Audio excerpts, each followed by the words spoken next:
Boa noite a todos, graça e paz. Eu sou o Lucas, pastor da Igreja Cristã Evangélica do Jardim Cruzeiro do Sul e da nossa congregação ali no Jardim Imperial. É um motivo de alegria estarmos aqui novamente reunidos pela graça e pela misericórdia de Deus em Cristo Jesus, onde teremos a oportunidade nessa próxima hora meditarmos na palavra do Senhor e nosso desejo é que o Senhor nos ajude a de fato, abrirmos o nosso coração e permitirmos que o Senhor faça as mudanças necessárias no nosso caráter. E isso só é possível pela ação do Espírito Santo, através da compreensão na palavra do Senhor. Por isso, eu convido a você a fechar os teus olhos neste momento, para orarmos ao Senhor e pedir que o Senhor ilumine o nosso entendimento, nos ajude a compreender qual é a vontade dele sobre as nossas vidas, o que ele deseja, exige de nós, para que vivamos uma vida digna do Evangelho, uma vida que, de fato, glorifique e exalte o Senhor, dando um bom testemunho de vida.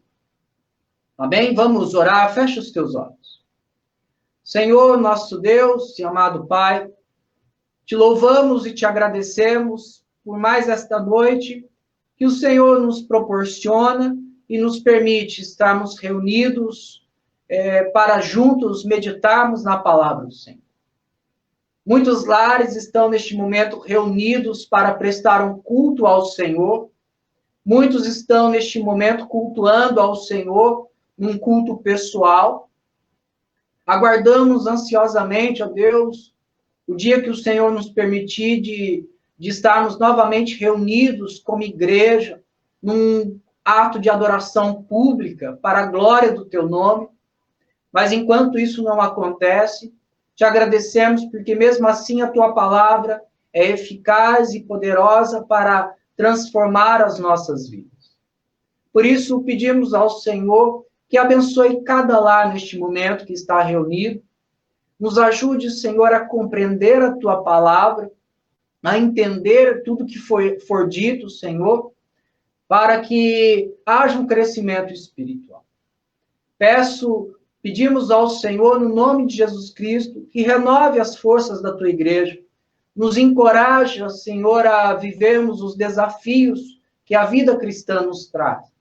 Vivemos sempre em fidelidade ao Senhor, à tua palavra, de maneira que não venhamos a ser seduzidos por este mundo. Pelo contrário, perseverarmos, mantermos firmes, fortalecemos os nossos joelhos, os nossos passos, sempre em direção a Cristo, para que o nome do Senhor seja glorificado e exaltado através das nossas vidas. Fortalece os desanimados, abençoa os que estão enfermos. É assim que oramos, gratos, no nome de Jesus Cristo. Amém. Quero, neste momento, passar para a equipe de cânticos. Teremos um período de louvor ao nosso Deus.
Oh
Pois bem, irmãos, após este período de cântico, convido você a ler a palavra do Senhor em Neemias, capítulo 6, do versículo 1 ao versículo 14, que diz assim: Tendo ouvido Sambalate, Tobias, Gesem, o Arábio, e o resto dos nossos inimigos, que eu tinha edificado o muro, e que nele já não havia brecha nenhuma, ainda que até este tempo não tinha posto as portas nos portais, Sambalate e Gesem mandaram dizer-me: Vem, encontremo-nos nas aldeias no vale de Ono.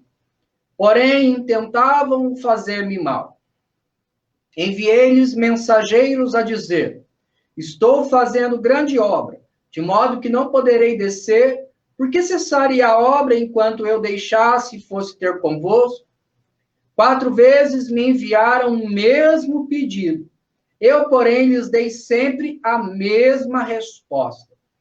Então Sambalate me enviou pela 5ª vez o seu moço, o qual trazia na mão uma carta aberta, do teor seguinte: Entre as gentes se ouviu, e Gesem diz que tu e os judeus intentais revoltar-vos.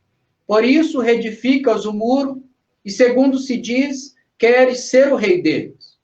E puseste profetas para falarem a teu respeito em Jerusalém, dizendo: Este é rei em Judá. Ora, o rei ouvirá isto, segundo essas palavras. Vem, pois, agora e consultemos juntamente. Mandei dizer-lhe: De tudo que dizes, coisa nenhuma sucedeu. Tudo teu coração é que inventas. Porque todos eles procuravam atemorizar-nos, dizendo: As suas mãos largarão a obra e não se efetuará. Agora, pois, ó Deus, fortalece as minhas mãos. Tendo eu ido à casa de Semaías, filho de Delaías, filho de Meetabel, que estava encerrado, disse ele: Vamos juntamente à casa de Deus ao meio do templo, e fechemos as portas do templo, porque virão uma tarde, aliás, de noite virão uma tarde. Porém eu disse: Homem, como eu fugiria? E quem há como eu que entre no templo para que viva? De maneira nenhuma entrarei. Então percebi que não era Deus quem o enviara. Tal profecia falou ele contra mim, porque Tobias e Sambalate o subornaram. Para isto subornaram, para me atemorizar, e para que eu assim viesse a proceder e a pecar, para que tivesse motivo de me infamar e me vituperassem. Lembra-te, meu Deus, de Tobias e de Sambalate, no tocante a essas suas obras, e também da profetisa Noadia e dos mais profetas que procuram atemorizar. Vamos, antes de entendermos este trecho que nós lemos, vamos lembrar que Neemias se apresentou como um homem, como um servo fiel ao Senhor. Um homem que se preocupava com o povo de Deus, com o seu próprio povo, e se dispôs a ir até Jerusalém na reconstrução da cidade, após ter sido destruída, quando o povo, há muitos anos atrás, foi levado cativo para a Babilônia. Então, o povo havia reconstruído o templo, mas os muros estavam destruídos. E uma cidade, naquele tempo, sem um muro edificado, facilmente era saqueada, era alvo dos outros povos. Então, o objetivo de reconstruir um muro era se proteger dos povos à sua volta. Era uma maneira de demonstrar que eles estavam separados das outras nações também. O livro de Neemias, ele é maravilhoso porque ele tem aplicações diretas à vida do cristão. Porque da mesma forma, nós temos a responsabilidade de construirmos muros espirituais em nosso coração, de maneira que nos protejam das ciladas, dos ataques dos inimigos. Porque os ataques virão. O mundo tentará, de todas as maneiras, impedir o nosso progresso espiritual. Esse é o objetivo de Satanás. Satanás sabe que não pode roubar a nossa salvação, mas ele pode roubar a alegria da salvação, fazendo com que nós nos preocupemos com outras coisas que não sejam as coisas que Deus estabeleceu para que nós vivêssemos. Porque quando vivemos em obediência ao Senhor, embora perseguidos, embora atacados de todos os lados, temos alegria e satisfação em nosso coração. Então, a vida cristã, ela exige uma obra, uma dedicação à obra, uma vida em comunidade.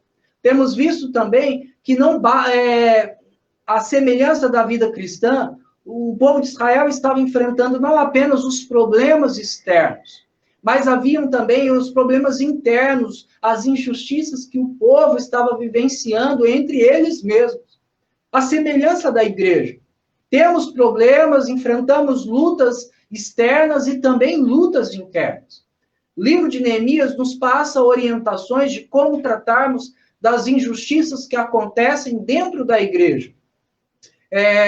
Os vídeos, as últimas pregações estão registradas aí na página da igreja, estão sendo também compartilhadas no canal da igreja, lá no YouTube. Então, se você quiser entender melhor as mensagens anteriores, está lá à disposição, tá bom?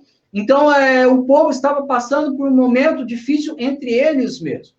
Então, Neemias, ele trata desse problema interno, ele se preocupa na reconstrução do muro, enquanto o povo estava reconstruindo o muro, de um lado seguravam as ferramentas, do outro lado as espadas, porque eles respiravam em todo o tempo a ameaça de povos, desses opositores, que ameaçavam entrar na cidade e destruir o povo, porque os muros estavam abertos.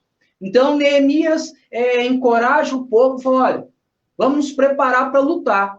Se eles vierem até nós para guerrear contra nós, nós estaremos trabalhando, mas ao mesmo tempo preparados para a batalha. Essa é a nossa vida cristã.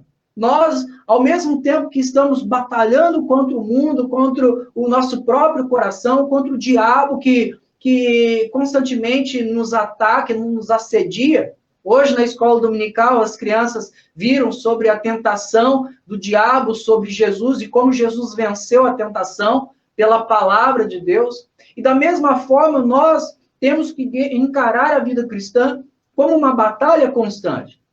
Por um lado, crescendo na graça e no conhecimento do Senhor. Do outro lado, não cedendo às paixões carnais que ainda militam em nosso coração. É um conflito constante. Hoje vamos falar sobre as intimidações que o mundo vem sobre a nossa vida. E como nós podemos combater essas intimidações de maneira que a gente não desanime na nossa fé. O exemplo de Neemias, vamos ver o exemplo de Neemias e como ele se comportou. Vamos lá nos versículos de 1 ao 4, vemos que os inimigos, eles perceberam que os muros já estavam quase prontos, só faltava colocar as portas. Não faltava muita coisa. Eles estavam revoltados porque eles tentaram, desde o início, a impedir que a construção fosse realizada. E agora eles viram que já estava o muro todo pronto, levantado. Então eles chegam para Neemias, lá junto um grupo lá, e vai até Neemias e fala, olha, desce daí, vamos conversar, vamos tratar de algumas coisas. Tem aí... A gente não começou bem o nosso relacionamento, as nossas conversas. Vamos conversar, vamos resolver, vamos colocar tudo direitinho para que a gente consiga se relacionar bem novamente. Seria mais ou menos isso. E Neemias, então, ele percebendo que eles intentavam mal contra ele, ele disse a eles, olha, como eu posso descer e conversar com vocês se eu tenho grande obra para fazer? Olha, eu estou responsável por este muro, por essa construção, é ordem de Deus e eu preciso cumpri-la, então eu não posso parar para conversar com vocês. E é interessante que esses homens não desistiram. Eles foram até Neemias 4 vezes dizendo as mesmas palavras. E Neemias disse também, no versículo 4, 4 vezes me enviaram o mesmo pedido. Desce daí, vamos conversar. Eu, porém, lhes dei sempre a mesma resposta. Estou fazendo grande obra, de modo que não poderei descer. Por que cessaria a obra enquanto eu a deixasse e fosse ter convosco? Neemias estava deixando claro que ele tinha um foco, ele tinha um objetivo, e ele não se deixaria levar pelas insistências daqueles homens. Ele não abandonaria a obra que o Senhor colocou em suas mãos para dar ouvidos ao mundo, por mais que o mundo por mais que esses homens ficassem falando, seria mais ou menos assim, eles estavam tentando, até que Neemias, tá bom, vamos lá, o que vocês querem falar comigo? E eles provavelmente tentariam matar Neemias. Mas Neemias, sabiamente, percebeu a artimanha desses homens e permaneceu firme na obra, em obediência ao que o Senhor colocou em seu coração, em construir o muro. Eles, então, tentaram amedrontar Neemias. Eles insistiram, mas não conseguiram. Neemias estava firme, convicto lá. Então, eles usaram uma outra estratégia.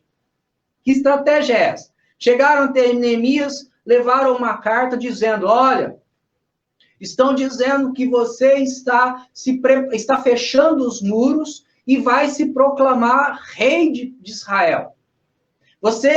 Eles estão acusando Neemias. Você, Neemias, está levantando profetas no meio do povo para dizer que o Senhor o levantou como rei de Israel.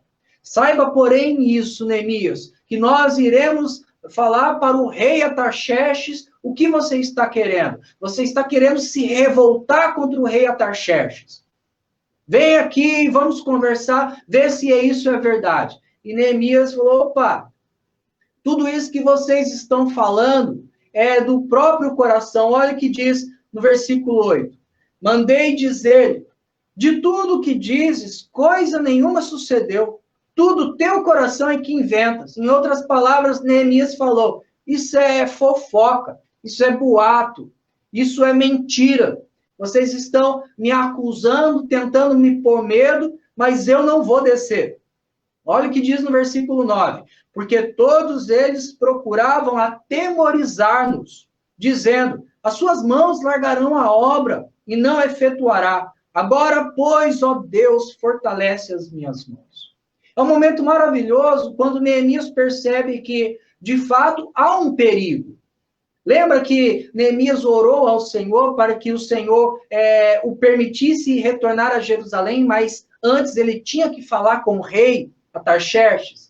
Ele era copeiro do rei, um homem de confiança, e ele, ao chegar para o rei, pedindo para o rei permitir que ele retornasse para Jerusalém, talvez o rei pensasse que ele era um traidor e mandasse prendê-lo ou até mesmo matá-lo. Agora, havia novamente a possibilidade desses homens chegarem até o rei Atarxerxes e dizer, olha, Neemias, aquele homem que você permitiu voltar para Jerusalém, está se proclamando rei, está se fortalecendo como cidade, como povo, e vão se rebelar contra o Senhor. E talvez o rei fale, não, então vai lá, destrua a cidade, mata Neemias, destrói o povo, porque não pode acontecer isso. Mas Neemias confiou no Senhor, de maneira que ele orou ao Senhor e falou, Senhor, fortalece as minhas mãos. Em outras palavras, não me deixa temer, me ajuda a não temer a esses homens, a continuar a obra, aquilo que eu estou fazendo. Esses homens, então, usaram uma terceira estratégia. Percebe como eles não desistiram? Eles tentaram todo o tempo minar a reconstrução dos muros. E não é diferente nas nossas vidas, na nossa fé, da maneira como o diabo age, a gente vai entender um pouquinho mais. Essa terceira estratégia que eles tiveram, e eu acho que é uma das estratégias mais dolorosas, porque uma coisa é você saber que os seus inimigos estão lá fora, que o diabo está lá fora, que o mundo se opõe a nós. O problema é quando esses inimigos estão dentro do próprio povo. Olha o que aconteceu. Tendo eu ido à casa de Semaías, Neemias então foi lá na casa de alguém, e este homem, Semaías, disse a Neemias, olha, Neemias, estão tentando te matar. Eles virão à noite para tentar te matar, vão dar um jeito de entrar na cidade e entrar na tua casa e matá-lo. Entra no templo, a gente vai te esconder lá no templo, fechar as portas para que esses homens não consigam te matar. Porque lá no templo é mais protegido. Neemias fala, não, como eu posso me esconder? Eu sou responsável pela reconstrução. Lembra lá no versículo 18 do capítulo 5, quando Neemias estava falando, criticando os governadores anteriores, que se regalavam dos benefícios de serem governadores, e Neemias fala, como eu posso comer o pão do governador, se o povo está passando fome, se o povo está sofrendo? Como eu posso viver aqui bem, tranquilo, enquanto o povo está lá ralando, trabalhando na reconstrução? E Neemias fala, não, eu vou estar lá junto com o povo, eu vou sofrer junto com o povo, eu vou trabalhar junto com o povo. Agora, este homem, no capítulo 6, esse homem está tentando fazer com que Neemias se esconda, com medo, se esconda dentro do templo. E quem iria ver Neemias se escondendo no templo? O povo. O povo que era encorajado por Neemias, agora iria ver Neemias se escondendo no templo. Logo, eles seriam tentados a ter medo também. Logo, eles seriam tentados a deixar a obra de lado. E Neemias fala, como eu posso me esconder? Como eu posso fugir? Se eu estou junto com o povo, se eu estou liderando o povo, se eu estou encorajando o povo, eu estou mostrando para o povo que é necessário confiar em Deus, eu vou me esconder? Eu não posso fazer isso. Eu não posso agir dessa forma. Mas o texto continua dizendo que Neemias, ele percebeu que este homem estava profetizando falsamente. Este homem havia sido subornado por Tobias e Sanbalate. Esses homens chegaram até esse profeta e disseram, olha, vai lá, fala para Neemias se esconder, fala para ele que nós vamos à noite matá-lo, para que ele tema e com isso ele peque. Neemias fala isso, olha, no versículo 13. Para isto subornar, para me atemorizar, e para que eu assim viesse a proceder e a pecar, ou seja, abandonar a obra e se esconder no templo.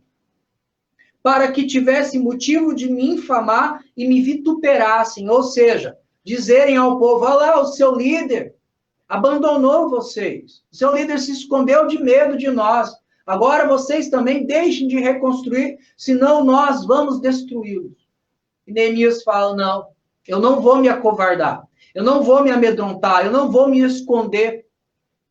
Tem outras pessoas que estão se espelhando em mim e eu preciso permanecer firme, permanecer confiante em Deus para continuar e concluir a obra. Então, nós vemos as tentativas de parar a obra que foram através da insistência. Vem, vamos, conversa conosco, Neemias, durante 4 vezes, ou seja, sucessivas vezes tentando, insistindo. Vemos também que esses homens tentaram, através do medo, acusar falsamente Neemias de rebeldia contra o rei Artaxerxes, dizendo, olha, nós vamos contar ao rei. E Neemias, olha, eu confio em Deus. Da mesma forma que Deus me livrou quando eu tive aquela conversa com o rei Artaxerxes, se vocês levantarem esse falso testemunho contra o rei, o meu Deus me fortalecerá, o meu Deus é a minha proteção. E esses homens também subornaram falsos profetas no meio do povo. Nós vemos lá no versículo 14, lembra-te, meu Deus, de Tobias e Sanbalate, no tocante a essas suas obras, e também da profetisa Noadia e dos mais profetas que procuraram atemorizar-me. Os inimigos estavam dentro da igreja, ou dentro do povo. E nós vemos que com a vida cristã não é diferente. O mundo tenta nos intimidar para nos destruir, insistindo nos diálogos, tentando nos envolver em amizades, nos envolver com com satisfações, com alegrias deste mundo. O inimigo, o mundo, ele tenta, de várias vezes, ele não para, ele não desiste, ele tenta, em todo o tempo, nos convencer a parar a reconstrução dos muros da nossa fé, para termos um momento de prosa, um momento de amizade com o mundo. E o Senhor Jesus já disse que aquele que ama o mundo odeia Cristo. Aquele que é amigo do mundo é inimigo de Deus. O mundo nos acusa de perturbadores da ordem, de obstáculos ao progresso. Ser hoje cristão, ser conservador, é ser um obstáculo para o desenvolvimento da raça humana.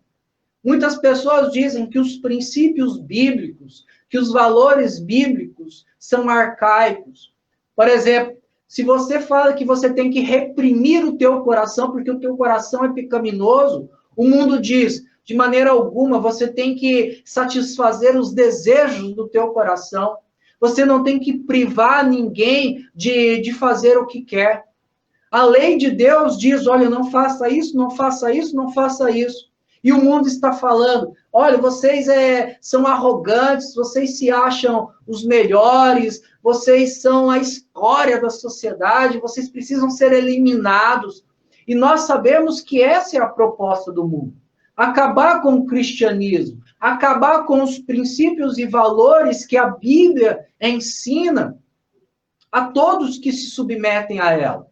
O mundo nos odeia exatamente por causa disso, porque as nossas obras, como luz, manifestam as obras de trevas, as obras corrompidas que eles tanto realizam. É por isso que o mundo nos odeia. E também há uma tentativa do mundo em nos intimidarmos, em nos intimidar através dos falsos profetas, que vivem através de uma aliança entre o mundo e a igreja. Eles tentam seduzir o povo a olhar para o mundo e, ao mesmo tempo, pensar que estão andando na direção que Deus deseja. Vivemos dias difíceis.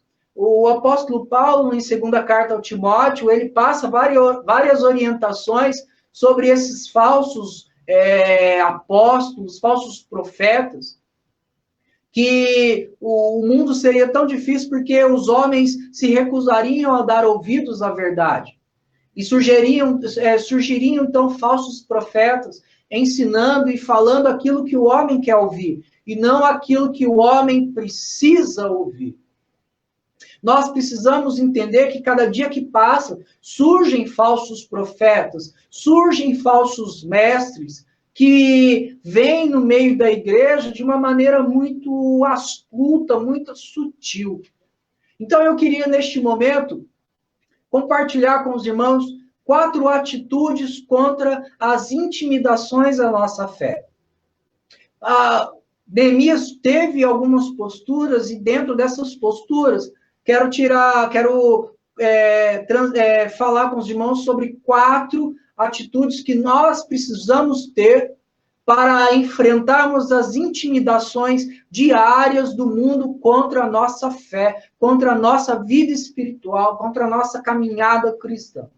A primeira atitude que nós precisamos ter é percepção cristã. Olhar da maneira cristã, olhar a vida, olhar o mundo da maneira cristã, da maneira que Cristo olha, da maneira que as Escrituras revelam. Olha o que Neemias diz, porém, tentavam me fazer mal. Nós precisamos olhar para o mundo dessa mesma forma. O mundo tenta me fazer mal, o mundo tenta me destruir, o mundo tenta de todas as maneiras acabar com a minha vida, acabar com a minha fé. Nós precisamos estar atentos de como o mundo se organiza contra a igreja. Nós vemos leis cada dia mais chegando mais perto das igrejas, de maneira que venha nos impedir de adorar ao Senhor da maneira como devemos. Não estou falando da pandemia, não estou falando dessa quarentena que está nos impedindo. Mas tudo isso é um presságio, tudo isso é um anúncio dos dias difíceis que a igreja irá enfrentar à medida que os dias avançam. O mundo está se organizando para essas coisas. O mundo não age de qualquer forma. O mundo é astuto, o mundo é ardiloso, eles estão tentando de todas as formas cercar a igreja e impedir a genuína adoração a Deus. O mundo insiste constantemente que façamos alianças com o mundo, que façamos amizades com o mundo. Da mesma forma que esses homens insistiram 4 vezes a Neemias, e Neemias em nenhum momento cedeu. Vemos também que o mundo nos acusa, dizendo que nós somos rebeldes aos reis, rebeldes ao mundo. E quando, na verdade, o que nós somos é obedientes a Deus. Eles é que são rebeldes. E rebeldes a Deus. O mundo surgem cada dia mais falsos profetas no meio da igreja. Vamos lá para Mateus, capítulo 10, do versículo 16 ao 17. Mateus, capítulo 10, do versículo 16 ao 17. Olha o que diz. Eis que eu vos envio como ovelhas para o meio de lobos. Sede, portanto, prudentes como as serpentes e simples como as pombas. E acautelai-vos dos homens, porque vos entregarão aos tribunais e vos açoitarão nas suas sinagogas. Versículo 18. Por minha causa sereis levados à presença de governadores e de reis, para lhes servir de testemunho a eles e aos gentios. Olha o que Jesus está falando. Jesus está dizendo que nós vivemos em meio a lobos, em meio a homens que nos levarão a tribunais com falsas acusações. E nós precisamos ser astutos como a serpente. Não no sentido de darmos o bote, sermos traidores dos outros, estarmos atentos a destilar o veneno. Não, de maneira alguma. A serpente ela é muito ágil para escapar das ciladas, para escapar dos predadores, para se esconder em meio às rochas, aos arbustos. O que Jesus está falando? Olha, não sejam bobos. Não se deixem enganar pelo mundo. O mundo quer destruir. Vocês têm uma missão e vocês precisam cumprir essa missão. Não se deixem ser enganados pelo mundo. Não deixem que o mundo destrua a vida de vocês. Saibam escapar. O próprio Senhor Jesus, quando os fariseus e saduceus tentavam cercar Jesus para apedrejá-lo, Jesus dava um jeitinho de escapar pelo meio da multidão. Porque ele tinha grande obra, ele tinha que subir na cruz para justificar a humanidade. Aqueles que se submetessem aos seus ensinos e aceitassem o seu senhorio e a sua salvação. Da mesma forma, nós precisamos entender que temos uma missão e nós não podemos nos deixar levar por este mundo, por estas ciladas. Temos que ver a vida com os olhos de Deus. Temos que perceber que o mundo é astuto e nós precisamos ser mais astutos ainda, mais prudentes, mas sem abrirmos mão da pureza do Evangelho. Por isso, Jesus faz a comparação entre a astúcia da serpente e a pureza da pomba. Nós não somos bobos para ser enganados pelo mundo, mas não usamos das mesmas artimanhas do mundo. Nós vivemos pela palavra do Senhor, vivendo a santidade, a pureza do Evangelho. Olhe para a vida com a percepção cristã. Essa é a primeira atitude. Segunda atitude, convicção da missão. O mundo vai tentar, de todas as maneiras, desviar o nosso foco daquilo que nós estamos fazendo. Lembre-se, a nossa missão é transmitir as virtudes de Cristo. Nós estamos fazendo grande obra, de maneira que nós não podemos descer, de maneira que nós não podemos parar, de maneira que nós não podemos desanimar, desistir, voltar atrás. Cristo precisa ser pregado, Cristo precisa ser proclamado, manifestado através das nossas vidas. A nossa vida precisa ser luz e transmitir virtudes a este mundo em trevas. Essa é a nossa missão.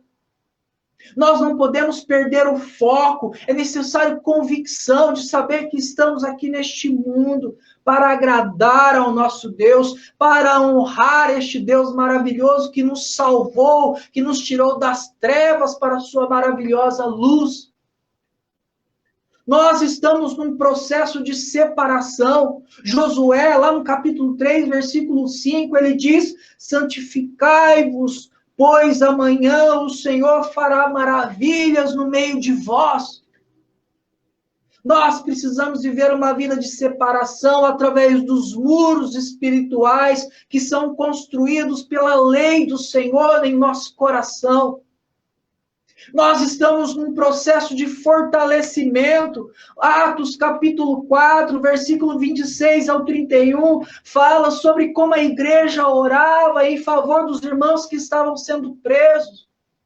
E quando esses irmãos eram soltos e se reuniam novamente com a comunidade, eles eram fortalecidos para sair e pregar o evangelho.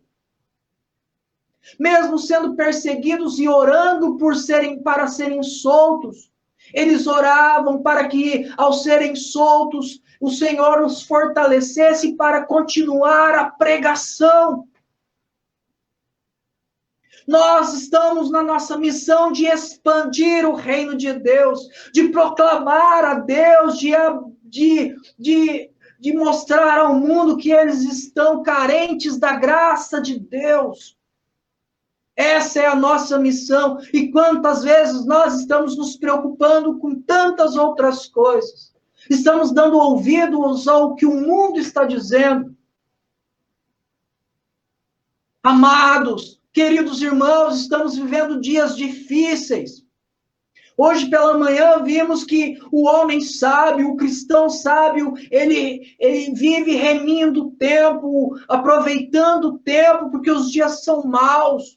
Ele aproveita o tempo para se deixar levar pelo Espírito Santo, para criar um ambiente, uma atmosfera de adoração genuína a Deus.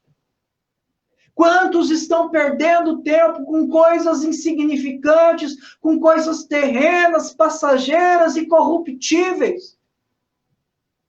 Vivamos o evangelho da cruz de Cristo. Carreguemos cada dia mais a palavra do Senhor. Não temos tempo a perder, a missão está diante de nós e nós precisamos cumpri-la. Nós precisamos ter convicção daquilo que nós fomos chamados para fazer. Não fomos chamados para ficar dentro da igreja, não fomos chamados para buscar as bênçãos de Deus aqui neste mundo. Fomos chamados para pregar o evangelho, ainda que com dores, ainda que com perseguições, ainda que com cruz. Os desafios são grandes e seremos acusados injustamente. O mundo tentará nos acusar e colocar medo em nós.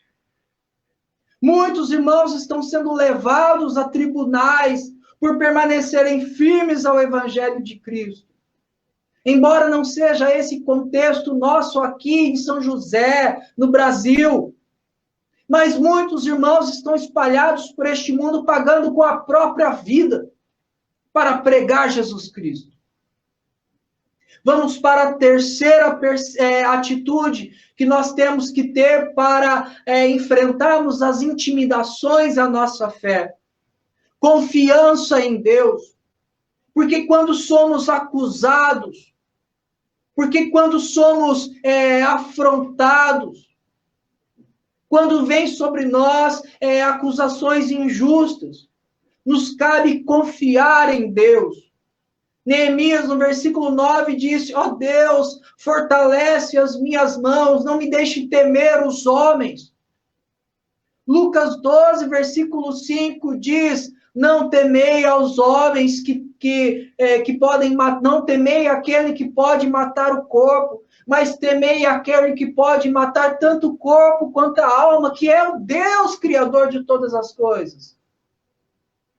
A este nós servimos. Deus é o nosso refúgio e fortaleza, socorro bem presente na hora das tribulações. Por isso não temeremos. Ainda que o mundo nos condene, ainda que o mundo nos acuse de arrogantes, presunçosos, ainda que o mundo nos acuse de rebeldes, os nossos irmãos lá em Atos, os próprios apóstolos, foram perseguidos, maltratados, injuriados, mortos em praça pública. Serviram de escárnio, de zombaria, de espetáculo em meio aos estádios, devorados por feras, por gladiadores, mas morreram firmes, perseverantes. João, capítulo 15, convido você a abrir lá. João, capítulo 15, versículo 25. Diz assim: isto, porém, é para que se cumpra a palavra escrita na sua lei. Odiaram-me sem motivo. Está falando de Jesus, o próprio Jesus está falando dele. Quando, porém, vier o Consolador, que eu vos enviarei da parte do Pai, o Espírito da verdade que dele procede, esse dará testemunho de mim. E vós também testemunhareis, porque estáis comigo desde o princípio. Tenho-vos dito isso no capítulo 16, versículo 1, para que não vos escandalizeis, eles vos expulsarão das sinagogas, mas vem a hora em que todo o que vos matar julgará isso, um tributo e um culto a Deus. Este é o caminho do cristão. Isso é o que nos espera. Uma vida de perseguição por sermos fiéis ao Senhor. Vamos temer o mundo? Vamos temer os nossos algozes, os nossos perseguidores? Ou vamos temer aquele que é poderoso para matar a alma? E no nosso caso, aquele que foi poderoso para nos salvar da condenação por meio de Cristo, por meio do seu sacrifício lá na cruz do Calvário, nos dando vida e vida em abundante. A esse nós devemos temer, a esse nós devemos obedecer, e somente a este. Deus é a nossa confiança. E a quarta e última atitude que nós devemos ter contra as intimidações da nossa fé. Conhecimento da vontade divina. Neemias, no momento, ele diz: percebi que não era Deus. Percebi que não era Deus que estava falando através daquele homem. Porque aquele homem estava falando coisas que me fariam afastar-me da obra, que me fariam deixar a obra de lado. Então eu percebi que Deus não iria voltar atrás em sua palavra. Deus me mandou construir um muro e não temer. Deus não me mandaria esconder no templo. Muitos impostores estão surgindo no meio da igreja. E, ao mesmo tempo, a palavra de Deus é o critério para nós avaliarmos quem são esses impostores. Todos aqueles que nos fazem temer a vida piedosa, que nos fazem olhar para o mundo e para as regalias deste mundo, são falsos profetas. Todos aqueles que nos dizem para nos esconder nos templos, para ficar presos através de rituais, fechados em 4 paredes, estes são falsos profetas. Porque Deus está falando, os verdadeiros adoradores adorarão ao Pai em espírito e em verdade. Os falsos profetas dizem: adore a Deus através das bênçãos que Deus derrama sobre a tua vida. Busque uma vida de honrarias em meio a este mundo. Mostre para o mundo o quão você é rico, o quão você é vencedor. Lembramos que a vitória que nós temos é a vitória em Cristo Jesus na cruz do Calvário. As riquezas que nós temos são as celestiais e não neste mundo. Esses falsos profetas, esses falsos mestres, esses falsos apóstolos estão levando muitos a viver uma vida mundana, um cristianismo mundano, um cristianismo deturpado, apresentando meias verdades, manipulando a palavra do Senhor para satisfazer corações corruptos. Quando, na verdade, a palavra do Senhor visa nos transformar o caráter, a imagem de Cristo. A palavra de Deus expõe a podridão em nosso coração. Podridão é essa que, segundo o nosso próprio querer, nós queremos esconder. Nós queremos manter lá escondidinhos, mas a palavra do Senhor revela. Nós precisamos buscar a palavra do Senhor e deixar que a palavra do Senhor transforme o nosso coração. Os falsos profetas, eles são sutis. Eles se enredam em meio aos cristãos. Eles lançam meias palavras, meias verdades para tentar convencer as pessoas. Eles não apresentam que Jesus não é Deus, que Jesus não é Senhor, que Jesus não é poderoso. Ele diz que Jesus é Senhor poderoso para dar a bênção que você quer. Ele manipula a verdade do Senhor. Ele fala uma meia-verdade para chamar a tua atenção. Depois ele conta uma mentira para cativar o teu coração. E com isso ele te afasta de Deus, te afasta da palavra genuína do Senhor. Irmãos, a palavra de Deus é uma ordem a nós e ela é uma regra que deve ser conhecida. Se nós não conhecermos a vontade do Senhor, se nós não conhecermos a palavra do Senhor, seremos enganados por estes falsos profetas. Seremos enganados por um cristianismo vazio, um cristianismo superficial, um cristianismo barato. Se nós não deleitarmos na palavra do Senhor, se nós não buscarmos conhecer a lei de Deus expressa na pessoa de Jesus Cristo, como nós iremos cumprir a missão que nós temos? Como nós iremos resistir aos ataques constantes do mundo? Como nós iremos confiar em Deus? Se o nosso coração estará neste mundo, se o nosso coração estará enredado pelas artimanhas desses falsos profetas. Vamos lá para 2 Pedro, capítulo 2. 2 Pedro, capítulo 2, do versículo 1 ao 3, olha o que diz. Assim como no meio do povo surgiram falsos profetas, assim também haverá entre vós falsos mestres, os quais introduzirão dissimuladamente heresias destruidoras, até ao ponto de renegarem o soberano Senhor que os resgatou, trazendo sobre si mesmos repentina destruição, e muitos seguirão as suas práticas libertinas. E por causa deles será infamado o caminho da verdade. Também movidos por avareza, farão comércio de vós, com palavras fictícias. Para eles o juízo é lavrado, a longo tempo não tarda, e a sua destruição não dorme. No versículo 17 ao 19, estes tais são como fontes sem água, como névoas impelidas por temporal.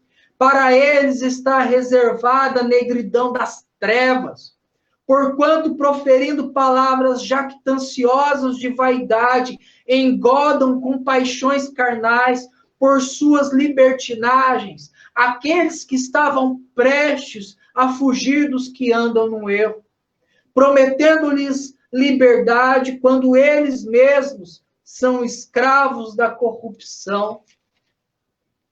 Lá no capítulo 1, versículo 16 ao 21, de 2 Pedro mesmo, olha o que diz. Porque não devemos conhecer, porque não vos demos a conhecer o poder e a vinda do nosso Senhor Jesus Cristo, seguindo fábulas engenhosamente inventadas, mas nós mesmos fomos testemunhas oculares da sua majestade, pois ele recebeu da parte de Deus Pai honra e glória, quando pela glória excelsa lhe foi enviada a seguinte voz: este é o meu filho amado, em quem me comprazo. Ora, esta voz vinda do céu, nós a ouvimos quando estávamos com ele no Monte Santo.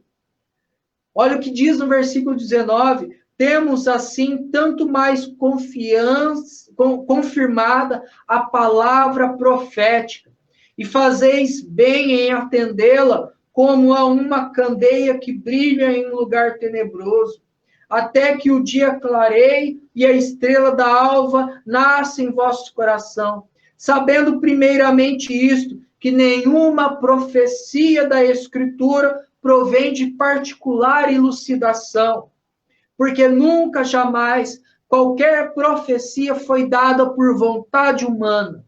Entretanto, homens santos falaram da parte de Deus, movidos pelo Espírito Santo.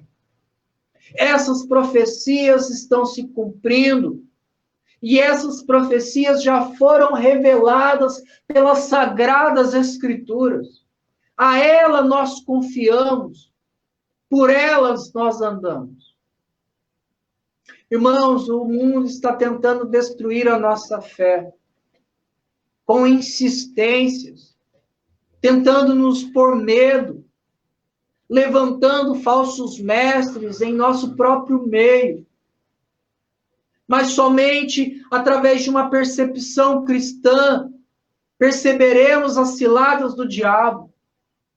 Apenas através da convicção da missão que nós temos, nós não largaremos a obra da vida cristã. É somente na confiança em Deus que nós enfrentaremos os medos desta vida. E é pelo conhecimento da vontade divina que nós conseguiremos suportar e enfrentar as intimidações deste mundo. Eu quero, neste momento, irmãos, convidá-lo a fechar os teus olhos. Convidá-lo, neste momento, a fazer uma reflexão sobre a sua vida espiritual. O quanto você tem lutado contra as intimidações deste mundo. O quanto você tem cedido às insinuações e os prazeres deste mundo, às insistências deste mundo. O quanto você tem dado ouvido aos falsos ensinos, aos falsos mestres. Vamos orar? Senhor nosso Deus, sabemos que vivemos em tempo de guerra e não de festa. Sabemos que a vida cristã, ó Deus, exige de nós um espírito de resistência, de fortalecimento, de dependência no Senhor. Porque, por vezes, o mundo tentará nos desanimar, por vezes, o mundo tentará insistir para que abandonemos a vida cristã e passemos a olhar para as coisas deste mundo. O mundo levantará, Senhor Deus, falsas acusações contra nós, contra o teu povo. E nós sabemos que isso faz parte das profecias bíblicas.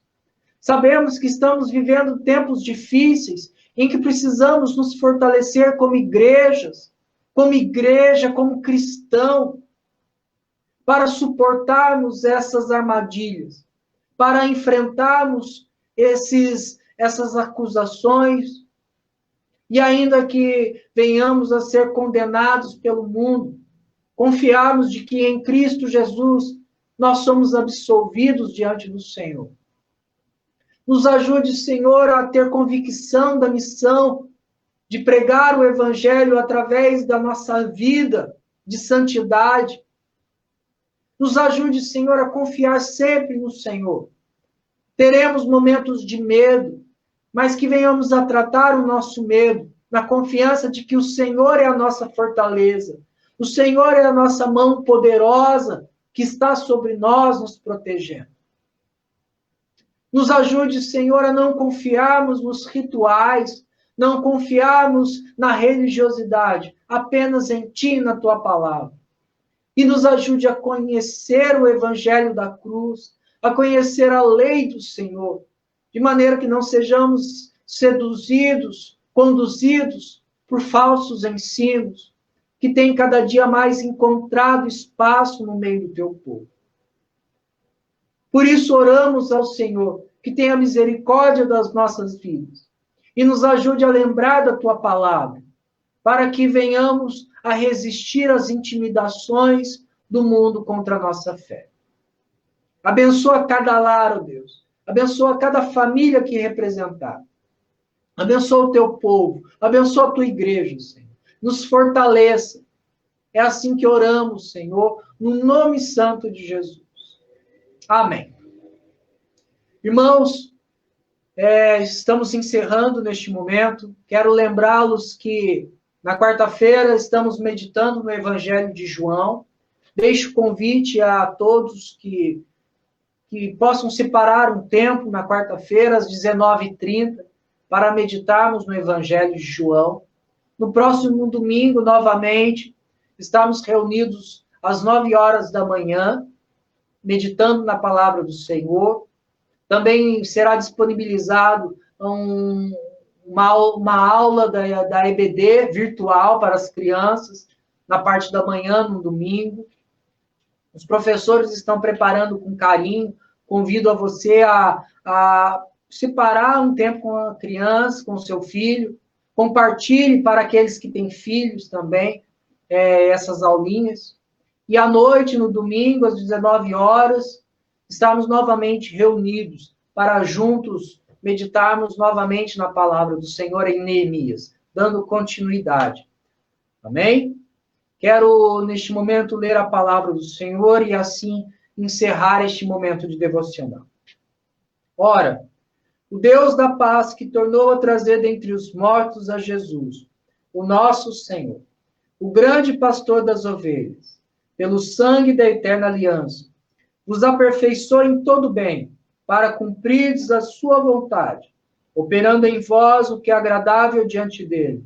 Por Jesus Cristo, a quem seja a glória, para todos sempre. Amém. Deus nos abençoe. Uma semana rica na presença do Senhor. Um novo mês se aproxima, que venhamos a estabelecer os nossos projetos sempre na dependência do nosso Deus. Deus nos abençoe.